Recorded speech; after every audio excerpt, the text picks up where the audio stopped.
Hello all, welcome to my channel. நம்ம இன்றைக்கி இந்த வீடியோவில் என்ன பார்க்க போகிறோம் அப்படின்னு பார்த்தீங்கன்னா, டாப் 5 ஜிகே கொஷின் தான் பார்க்க போகிறோம். அதாவது டிஎன்பிஎஸ்சி எக்ஸாமில் இது வரைக்கும் கேட்கப்பட்ட கொஷின்ஸ்லாம் இருக்கும்ல, அதெல்லாம் ஒரு சீரீஸ் மாதிரி பார்க்க போகிறோம் வித் எக்ஸ்ப்ளனேஷன். ஓகேவா? ஸோ வாங்க வீடியோக்குள்ளே போகலாம். ஃபஸ்ட்டு கொஷின், நாடாளுமன்றத்தில் இரு கூட்டங்களுக்கு இடையில் இருக்கும் கால இடைவேளை. ஓகேவா? ஸோ இதில் என்ன கேட்டிருக்காங்கன்னா, பார்லிமெண்ட்டில் 2 செஷனுக்கு நடுவில் எவ்வளோ கேப் இருக்கலாம் அப்படின்னு கேட்டிருக்காங்க. Answer 6 months. ஓகேவா?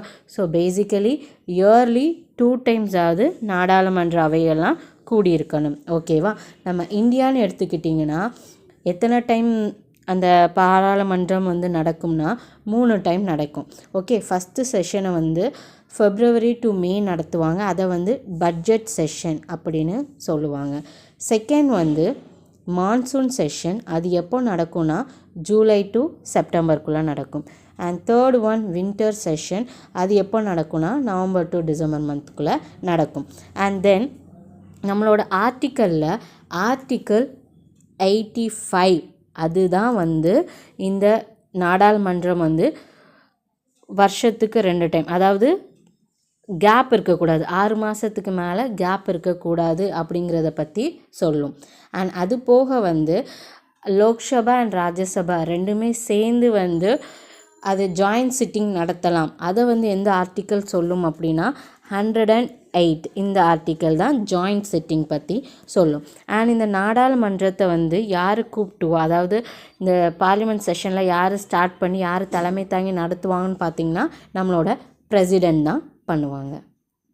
செகண்ட் கொஷின், உச்ச நீதிமன்ற நீதிபதியாவதற்கான தகுதிகள் பற்றி பின்வரும் கூற்றுகளில் சரியானது எது அப்படின்னு கேட்டிருக்காங்க. அதாவது qualification of supreme court judge கொடுத்துருக்காங்க. அந்த ஸ்டேட்மெண்ட்டில் எந்த ஸ்டேட்மெண்ட் கரெக்டு அப்படின்னு கேட்டிருக்காங்க.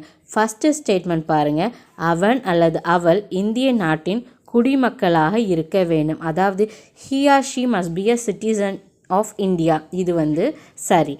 அடுத்த கூற்று பாருங்கள், அவன் அல்லது அவள் உயர் நீதிமன்றத்தில் குறைந்தது 5 வருடம் வழக்கறிஞராக பணியாற்றி இருக்க வேண்டும் அப்படின்னு கொடுத்துருக்காங்க. ஓகேவா? ஸோ இது என்னென்னா தவறு.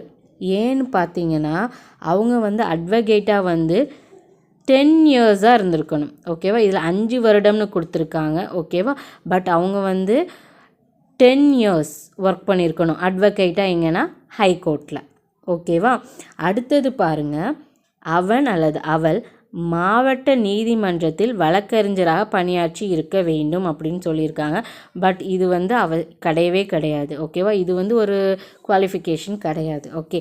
அண்ட் தென் அவன் அல்லது அவள் 65 வயதை அடைந்தவராக இருக்க வேண்டும் அப்படின்னு சொல்லியிருக்காங்க. இதுவும் தவறு. ஓகேவா? ஸோ அவரோட ரிட்டைர்மெண்ட் ஏஜ் தான் 65. ஓகேவா? ஆனால் 65 ஏஜ் ஆனவங்கள தான் செலக்ட் பண்ணுவாங்களாங்கிற மாதிரி கொஷினில் கொடுத்துருக்காங்க. பட் இது தவறு. ஓகேவா? ஸோ பேசிக்கலி நம்மளோட குவாலிஃபிகேஷன் ஆஃப் சுப்ரீம் கோர்ட் ஜட்ஜுன்னு பார்த்தீங்கன்னா ஃபஸ்ட்டு குவாலிஃபிகேஷன் என்னென்னா அவர் இந்தியாவோட சிட்டிசனாக இருக்கணும். ஓகேவா? செகண்ட் அவர் ஹைகோர்ட் ஜட்ஜாக இருந்திருந்தார்னா 5 years ஒர்க் பண்ணியிருக்கணும். அதுவே ஹைகோர்ட்டில் அட்வொகேட்டாக இருந்தார்னா 10 years அட்வொகேட்டாக இருந்திருக்கணும். ஓகேவா? அண்ட் தென் அவரோட ரிட்டைர்மெண்ட் ஏஜ்னு பார்த்தீங்கன்னா 65 years. அண்ட் நெக்ஸ்ட்டு இந்த சுப்ரீம் கோர்ட் ஜட்ஜை யார் அப்பாயின்மெண்ட் பண்ணுவாங்கன்னு பார்த்தீங்கன்னா பிரசிடெண்ட் ஆஃப் இந்தியா தான் அப்பாயின்மெண்ட் பண்ணி வைப்பாங்க. கீழ் வருவவற்றில் பொருத்தி சரியான விடை தேர்வு செய்க. அதாவது ஆர்டிக்கல் கொடுத்துருக்காங்க, அது எதோட டீல் பண்ணுதுன்னு சொல்லி நம்ம மேட்ச் பண்ண போகிறோம். ஃபஸ்ட்டு ஆர்டிக்கல் பாருங்கள், ஆர்டிக்கல் 370, அதாவது விதி 370. அது எதோட டீல் பண்ணுதுன்னு பார்த்தீங்கன்னா Jammu and Kashmir. And then விதி 153, அதாவது ஆர்டிக்கல் 153, இது எதோட டீல் பண்ணுன்னு பார்த்தீங்கன்னா கவர்னர் ரிலேட்டடான கண்டென்ட், அதாவது ஆளுநர். அண்ட் நெக்ஸ்ட்டு பாருங்கள், விதி 163, அதாவது ஆர்டிக்கல் 163, இது எதோட டீல் பண்ணுன்னா முதலமைச்சர், அதாவது சீஃப் மினிஸ்டர். அண்ட் தென் விதி 170, அதாவது ஆர்டிக்கல் 170. இது எதோட ரிலேட் பண்ணுன்னு பார்த்தீங்கன்னா சட்டப்பேரவை, அதாவது லெஜிஸ்லேட்டிவ் அசம்பிளி. அப்போ கொடுத்துருக்க கண்டென்ட்டை வச்சு 3, 4, 2, 1 வரும். அப்போ ஆன்சர் வந்து option D. 4th question, Balwantrai Mehta குழு அமைக்கப்பட்ட ஆண்டு. ஓகே, அதாவது Balwantrai Mehta committee was appointed in which year அப்படின்னு கேட்டிருக்காங்க. Answer option B 1956. So basically இந்த குழு வந்து எதுக்கு அமைச்சிருப்பாங்க அப்படின்னா பஞ்சாயத்து ராஜ் சிஸ்டம் ரிலேட்டடாக தான் அமைச்சிருப்பாங்க. ஸோ இந்த குழு மூலமாக தான் பஞ்சாயத்து ராஜ் சிஸ்டமே வந்து எஸ்டாப்ளிஷ் பண்ணியிருப்பாங்க. இவங்க எந்த type of panchayat raj system கொடுத்துருப்பாங்க பார்த்திங்கன்னா 3 டயர் பஞ்சாயத்து ராஜ் சிஸ்டம் கொடுத்துருப்பாங்க.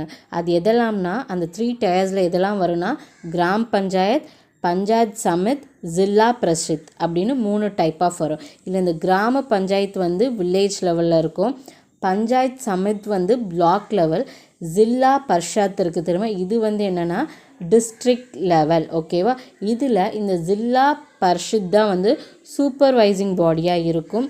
அண்ட் தென் இந்த பஞ்சாயத் சமிட் வந்து பிளாக் லெவல் சொன்னோம்ல, அவங்க வந்து என்னதான் இருப்பாங்கன்னா நிர்வாக அமைப்பு, அதாவது எக்ஸிக்யூட்டிவ் பாடியாக ஒர்க் பண்ணிட்டு இருப்பாங்க. ஓகேவா, அண்ட் தென் இந்த பல்வத்ராய் மேத்தா குழுவில் தான் ஒரு வேர்டு வந்து உருவாக்கியிருப்பாங்க, அதாவது டெமோக்ராட்டிக் டீசென்ட்ரலைசேஷன் அப்படிங்கிற வேர்டு வந்து அவங்க ரிப்போர்ட்டில் தான் வந்திருக்கும். இந்த டெமோக்ராட்டிக் டீசென்ட்ரலைசேஷன் அப்படின்னா என்னன்னு பார்த்தீங்கன்னா, ஸோ பேசிக்கலி பவர் எல்லாம் சென்ட்ரல் கவர்மெண்ட்லேயே இருக்கும்ல, அதை கொஞ்சம் ஸ்ப்ளிட் பண்ணி ஸ்டேட் கவர்மெண்ட்டுக்கு கொடுத்து அதுலேருந்து கொஞ்சம் ஸ்ப்ளிட் பண்ணி பஞ்சாயத்துக்கு கொடுத்து நம்ம நீட்டாக அட்மினிஸ்ட்ரேஷன் பண்ணணும் அப்படிங்கிறது தான் அர்த்தம். 5th கொஷின், எந்த அரசியல் சட்ட விதிப்படி மத்திய அரசு தலைமை வழக்கறிஞர் குடியரசுத் தலைவரால் நியமிக்கப்படுகிறார்? அதாவது which articles of the constitution make provision for the appointment of law officer the attorney general by the president of India? ஓகேவா, ஸோ இது எந்த ஆர்டிக்கல் டீல் பண்ணும் அப்படின்னா, அதாவது மத்திய அரசு தலைமை வழக்கறிஞரை குடியரசுத் தலைவர் வந்து அப்பாயின்மெண்ட் பண்ணுறது எந்த ஆர்டிக்கலில் வரும் அப்படின்னு பார்த்தீங்கன்னா ஆர்டிக்கல் 76. ஆன்சர் வந்து ஆப்ஷன் பி.